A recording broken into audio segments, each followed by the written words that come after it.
Last time we left off, we see Jesus coming along the banks of the Jordan River, and John is baptizing people as Jesus is coming. Now, John is baptizing people in the Jordan River because he told them about Jesus being the new lamb and everything. Remember how they wanted it was a show of showing they wanted the sin blood out of their life. Well, John's baptizing them in the water, showing they want the sin cleansed out of their life.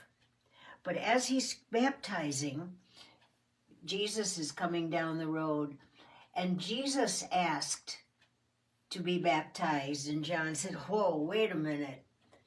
I'm not even worthy to lace up your sandals. You should be baptizing me." And Jesus said, "No, I want you to baptize me." And so John said, "Okay," and the crowd was watching. So Jesus went down in the water to be baptized by John. And it says that when John took hold of Jesus, that the heavens opened up. And they saw a dove coming down from God out of heaven.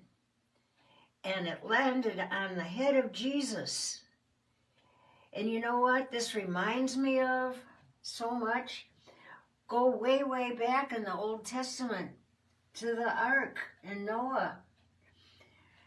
We know that the Lord tells us that he's the door. He's the only way, the door of the ark. Come on in for safety. And sure enough, Jesus became the door. Jesus became the ark. Jesus became our Noah to rise above it, but hardly anybody back then did, only Noah's family. And now Noah is sending out a dove.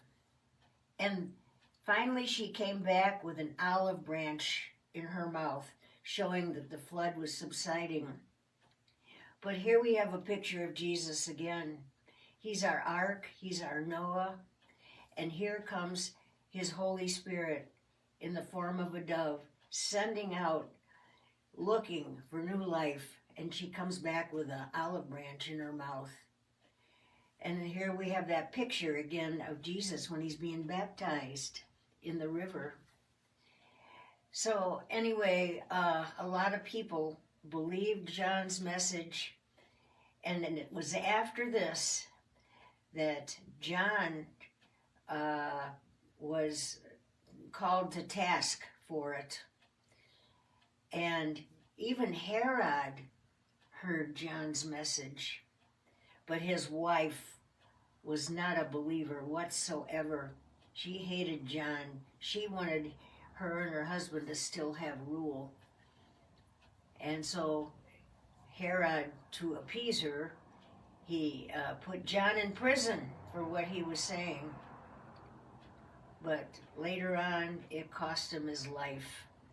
And they cut John's head off. He sacrificed everything for Jesus. But it started to promote the gospel. It was a fire that was lit, and the gospel started to boil harder and harder for Jesus. And I'm going to leave it off there. Bye-bye.